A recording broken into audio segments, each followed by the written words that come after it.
G'day everyone. We are here today for the great debate, the great e-bike debate, which is of course whether a mid-drive or a hub motor is the right one. So we look forward to delving into all the ins and outs, the pros and cons. I have my very trusty assistant Hamed here, who will be representing the mid-drive team. Yeah. Big fan of mid-drive riders. Love it. Yes, he's got a fat bike with a very big mid-drive on it, so I'm sure you'll hear all about why he loves it. I'm representing the hub motor team, and I do love hub motors for all sorts of applications. I also love mid-drives. You also love hub motors. We do. Yeah, of course. There are definitely different situations that suit different riders. This is why there's no clear-cut answer around this question. All right, folks. Now, to make sure you've got a really clear idea, what is a mid-drive? What is a hub motor? Is a hub motor in the middle? Is the mid-drive on the hub? How does it all work? Let's take a look. So this is a great example of a hub motor electric bike. The motor is down here in the wheel. It hides in behind the cassette, the gears and everything else. We have a battery centrally mounted and a motor controller with the hub motor system. If we make the motor run with the throttle just for a moment, we can see that just the wheel turns, not the chain.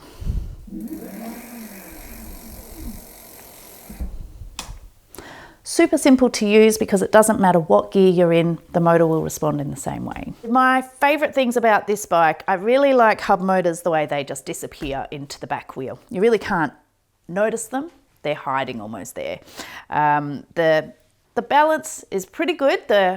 The motor is underneath the weight, much better than if it was on the front.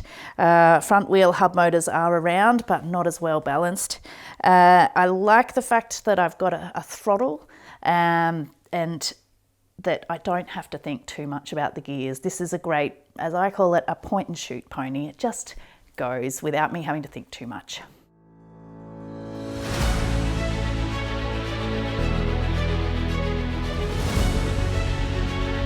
Hello guys, hello electric bike. So we have electric bike mid-drive today. It means the motor is mid of the bike and you guys can have lots of power. So this motor is most popular for mountain biking, and also you have a more torque and more power if you want going uphill. And you have a gears at the back and you can using all the gears. If you're professional about changing gears, it's the best for you. And also when you changing gears, we have a very nice sensor here, so you can changing gears easily and very smooth. When you're changing gears, the motor will stop and you have a very nice changing gears.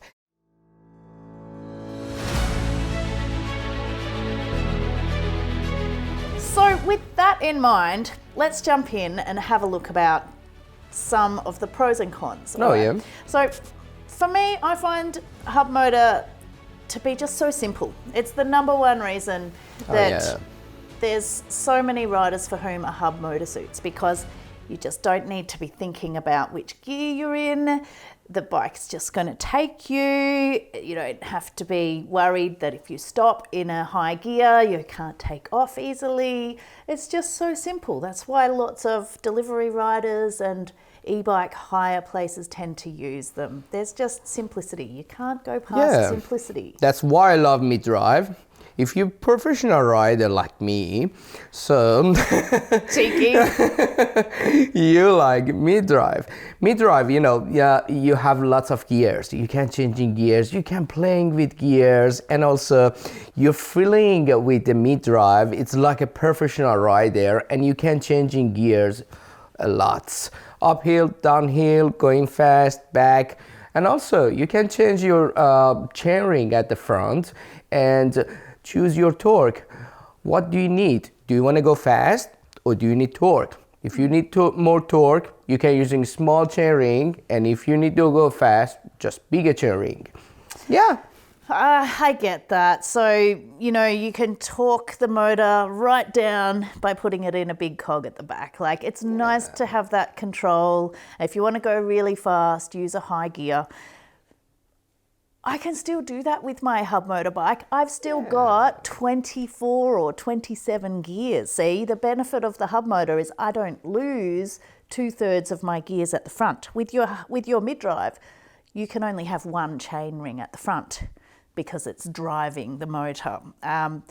I can use all of my gears exactly as I did before to change my pedaling speed. It's just that it doesn't change the motor. That's all. But I'm not worried about the front gears. One finger or couple fingers, just working with the gears, and just I can changing my gears at the back. I have 10, 12 or any gears, so I'm not worried about the changing front, a rule about the changing front and rear together or something like that.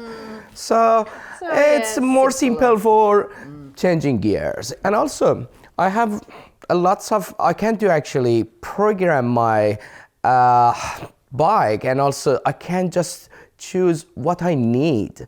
So I can choose power, I can just choose start whenever I'm using the throttle, and a lots of things. Still I can have 9 level with lots of different power for each level. Yes, you're right. Yeah. That is a big plus of the mid-drive. The plug it in and program it, tailor. Yeah. All right, you got me there. Okay. Hub motors, we don't quite have as much programmability, but we do have ground clearance. Yeah. All right, so with the hub motor being in the wheel, the system is still within all the lines of the bike. It looks cleaner and we don't have this bulky motor hanging down below. I worry you with your mountain bike that it's going to hit a rock or something. I mean, we've never had that actually happen, but you worry that that might happen. Ground clearance. I like hub motors better for that reason. It's so safe inside the wheel there. Yeah, exactly. But still I have my wheel set, my nice wheel set in my bike. So I don't need to change the rear wheel, and if I want to actually have a good wheel set, I can do tubeless. And also, if I'm if I'm flat, I can changing my tube easily. I can take the wheels off and put the bike inside the car easily, something like that. So, but it's good for me. It's true. Hub motors are a bit harder to change a tyre on. You'd want to know what you're doing. I do have a great solution. There's a double-ended tube which solves that problem. We've done that before, haven't we? I do like about the hub motor though that because it's turning the wheel, not the chain, it's actually not putting as much load on the drivetrain. So you were saying before about not stretching your chain too much. That's a problem with mid-drives. Hub motors don't have that problem because we're actually not pushing the chain as hard. So even if I broke the chain actually, I can still pedal and the motor will run. Yeah. So even if it's not turning the wheel from the chain, the motor will still go. But I do maintenance my drivetrain. So every after 4 or 5 times riding, I do maintenance my drivetrain. Always I'm careful about the cleaning, or if the chain is wet, I'm very careful about it. You made a great video about cleaning. Yeah, of course. You should have check out the link. Yes, please.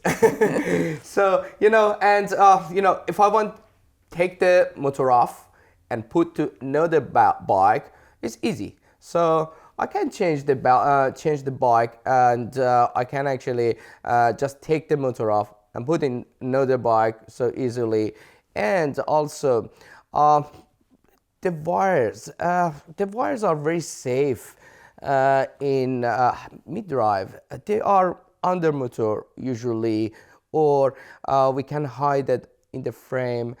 But hub motor usually have a wire from the motor. So, and usually the people would damage this cable or this wire. Not usually, occasionally.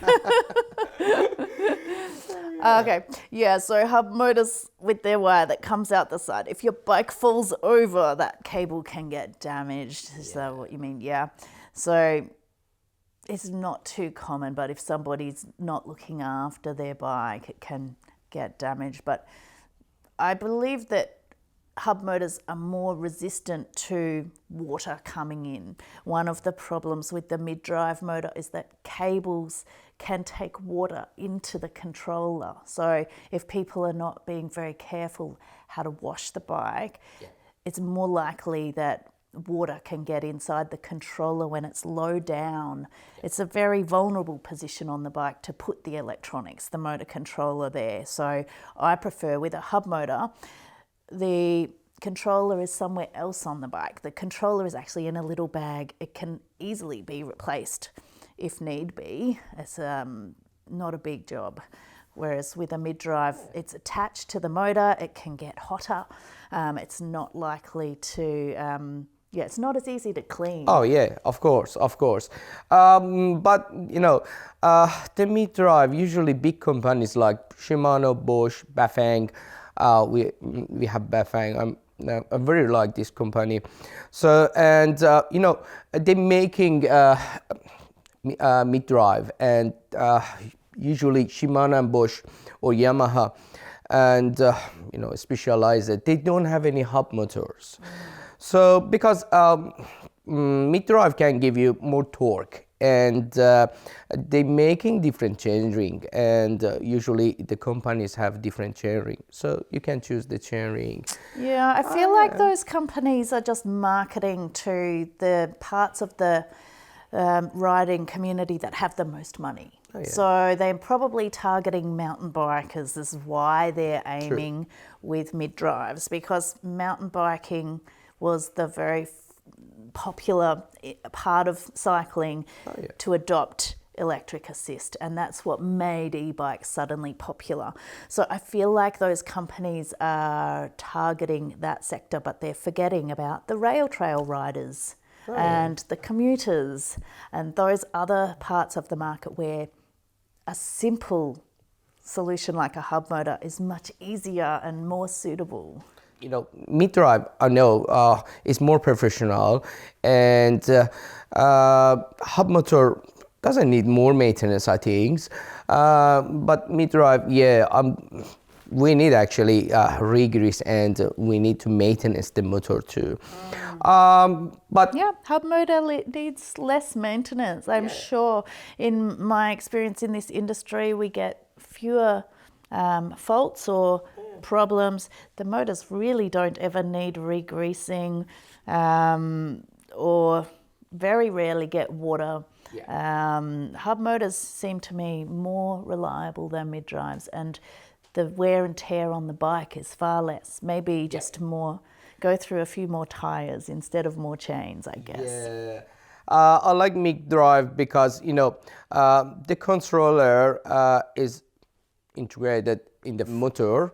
So and I have just battery and motor.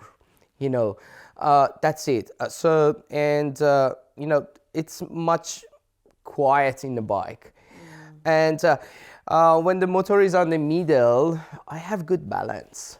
So I have a fat bike. I can't just do bunny hop with the motor easily, so it doesn't matter for me. Still, I have the balance, like a push bike. Well, we can choose where we put the motor. If we're choosing a hub motor for somebody because they want the simple ride, we can put it in the back or in the front. So if somebody has a step-through bike and we put a rack-style battery, we should put the motor at the front, and then the balance across the bike is pretty even.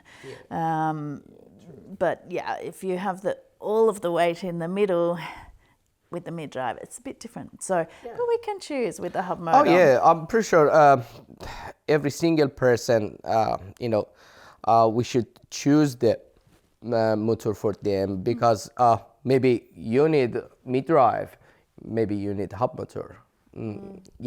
Please bring your bike. We can have a look, and we can talking together. So, and after that, we can choose the motor for you, and also the battery and everything. That's so true, because there's no answer that suits everybody to this question. It's really about what's your riding style, what's your bike, what's going to suit. Is there a particular system that's going to fit better into your bike, so long as that suits your riding style? It's best that you bring it in, we can have a look. Otherwise, good luck making up that decision and keep on riding. Yeah, of course. Yeah, but mid-drive is fine. Hub motor's better. No, mid-drive. Oi!